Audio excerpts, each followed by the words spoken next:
Bu, bir gənc müəllimin hekayəsidir.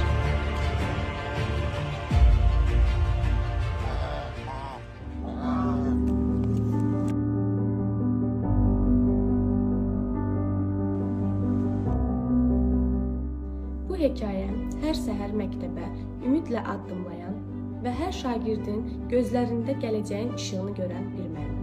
Yalnız dərs tədris edən yox, fikirlərə yol göstərən və ürəklərdə işıq salan bir müəllim.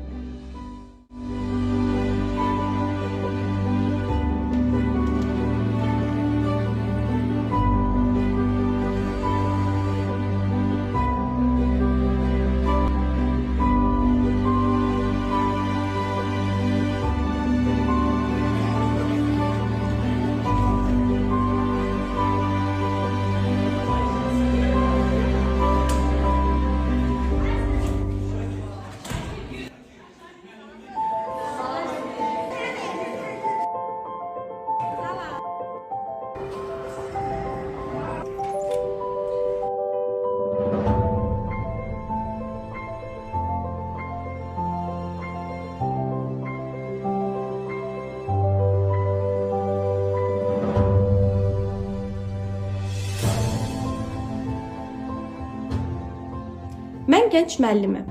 Hələ yolun əvvəlindəyəm. Amma bildiyim bir şey var. Müəllim olmaq gələcəyin ən səssiz, amma ən güclü qurucusu olmaqdır. Və mən bu yolu seçdiyim üçün qürur duyuram. Mən Elnurə Yusifova, 25 yaşım var. Goranboy rayonu Yenikənd kənd tam orta ümumi təhsil məktəbində artıq 4 ildir ki, fəaliyyət göstərirəm. Buradakı hər uşaqla öyrənirəm, böyüyürəm. Onların gözlərində gələcəyi görmək, hər kiçik uğurlarına sevinç tapmaq mənim üçün hər günün mənasını yaradır. Çalışdığım məktəb. Burada bilik və təcrübələr paylaşılır. Düşüncələr bölünür. Hər söz, hər fikir bizim işimizi daha yaxşı etmək üçün bir addımdır. Hər gün sinif qapısını açanda bilirəm ki, mən yalnız dərs tədris etmirəm. Mən ümid, səbir və sevgini də paylaşır, gələcək nəsillərə toxunuram. Bir vaxtlar öyrənmək eşqi ilə parta arxasında əyləşən mən, bugün isə eyni arzunu gözlərində daşıyan şagirdlərimin qarşısındayam. O vaxtı mənə yol göstərən müəllimlərim var idi. Bugün isə mən onların yolunu davam etdirirəm. Çünki dəyişən yalnız illərdir. Lövhəyə yazdığım ilk söz hələ də yadımdadır. O gün başa düşdüm ki, müəllim yalnız dərs tədris etmir. Müəllim insanın taleyinə toxunur.